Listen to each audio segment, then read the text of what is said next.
Prices in Sydney and Melbourne are increasing, despite prices stalling in other cities across Australia. Sydney is experiencing its fastest rental rise in 2 decades. Do you think you'll be able to afford a home within the next 10 years? Absolutely not, no.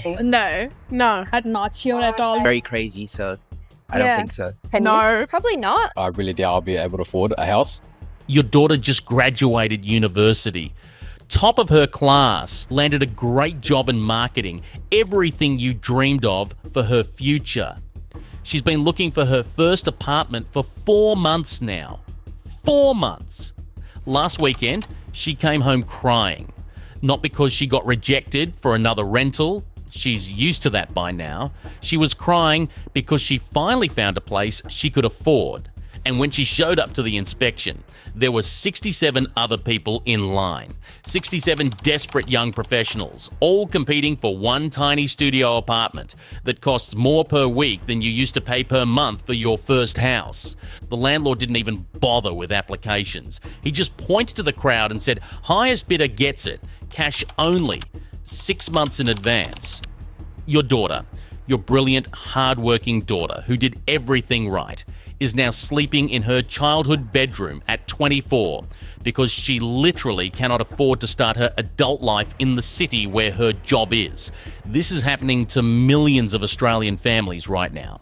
The cities that build our dreams are now destroying our children's futures. And if you don't understand what's really happening and where this is heading, your family could be next.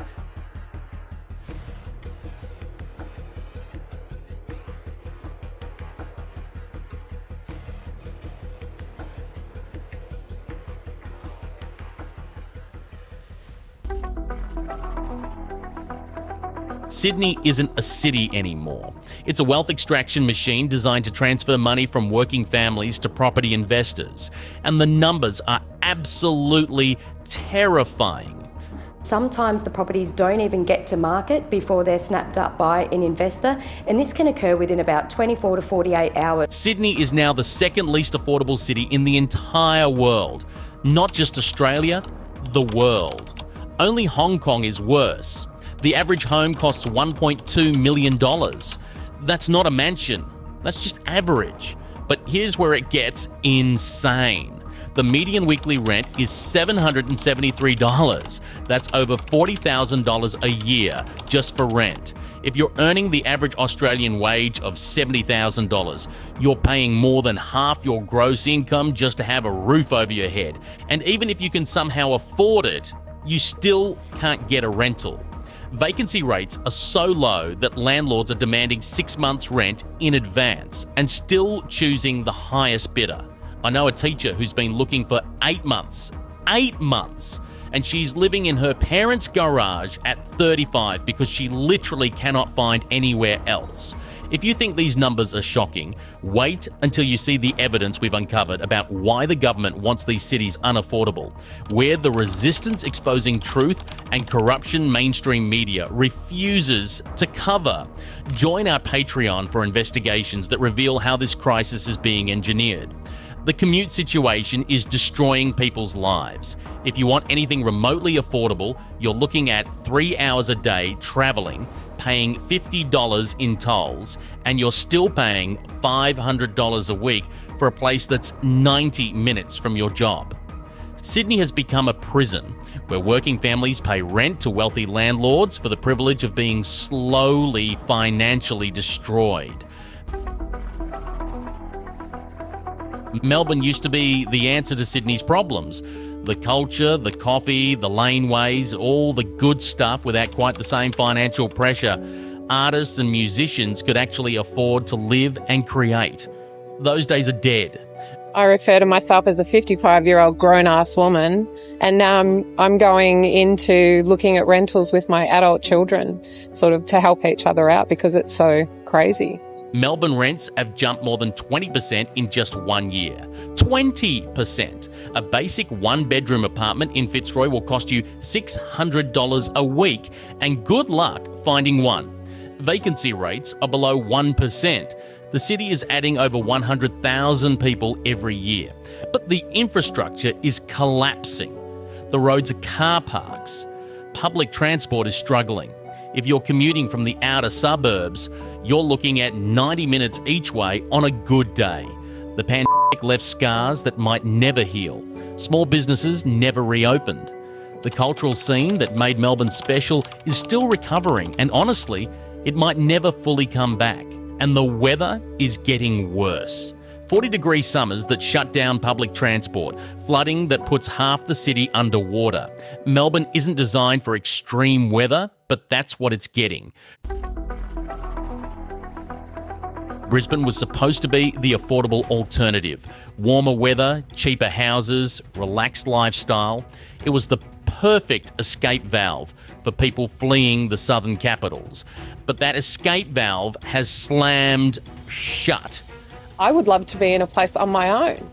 Would love that, but I cannot. I just can't afford it. A house that cost $450 a week to rent in 2020 is now pushing $700. That's a 55% increase in 5 years. Vacancy rates have dropped below 1%, which means if your lease ends, you're often scrambling to find anywhere at all. There are working families, people with 2 full-time jobs, living in tents because they cannot find anywhere affordable.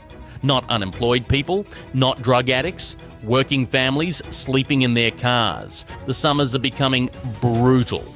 40-degree days for weeks with humidity that makes it feel like 50. Electricity bills through the roof because you literally cannot survive without air conditioning. The power grid is struggling, so you get blackouts right when you need power most. Brisbane sold itself as the affordable alternative, but it's rapidly becoming just as expensive as the cities people were trying to escape from. Perth looks affordable compared to the East Coast, but it's built on shaky foundations. Western Australia's economy is basically a one-trick pony: mining. When the boom is on, Perth thrives. When it's not, the whole state suffers. You're not going to get the first place you look, I guess, so you need to look for many. If you're not in mining or government, job security is a real challenge. During the last downturn, unemployment hit levels that would make you weep, and it will happen again. Perth is one of the most remote cities in the world. You're closer to Jakarta than Sydney. That isolation creates economic vulnerability most people don't understand until they're living it. Housing prices jumped nearly 20% in 18 months. Healthcare wait times are stretching. Public transport is patchy. When the next mining downturn hits, and it will, a lot of people will find themselves trapped with no jobs and no way out. Canberra has some of the highest rents in the country, sometimes beating Sydney and Melbourne. A basic family home costs $600 a week or more. This latest data comes after years of significant jumps. The median price to rent a house in Canberra has increased 18% in 5 years. Units have jumped 20%. If you're not in the public service, Canberra feels like an expensive, exclusive club you're not invited to join. The private sector is tiny. Job diversity is limited. It works well for government workers, but not for everyone else.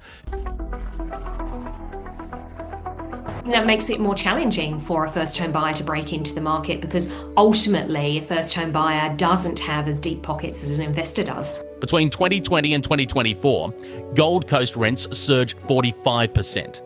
The job market hasn't evolved. Most work is still tourism, hospitality, retail, lower wages, fewer stable hours. Infrastructure is buckling.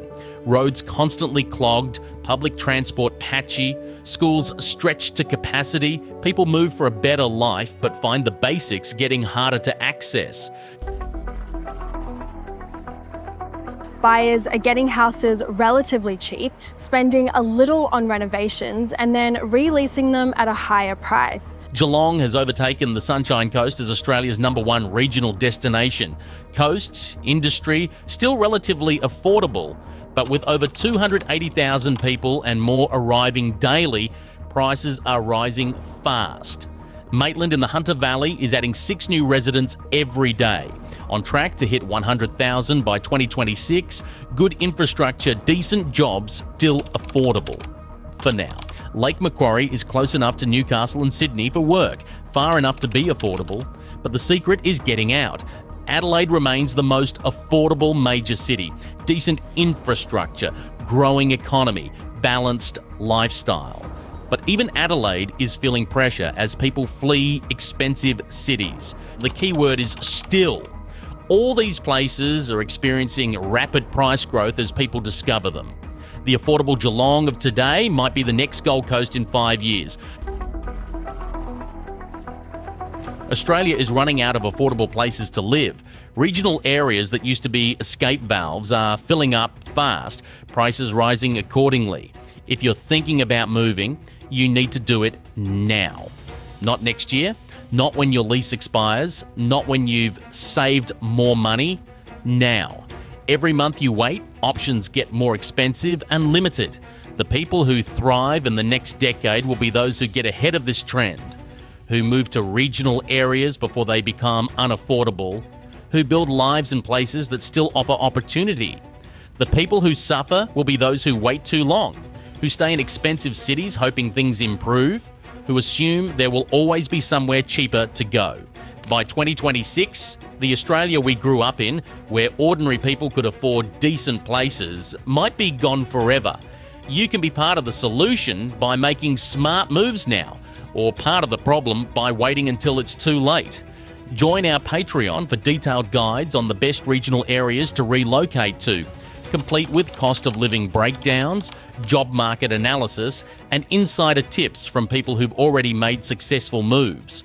We're the only ones giving you the real information to escape before it's too late. The cities you love might not love you back anymore, but there are still places in Australia where you can build a good life, raise a family, and have a future. You just need to be smart enough to find them before everyone else does. To see the latest Australian crisis, click this video here.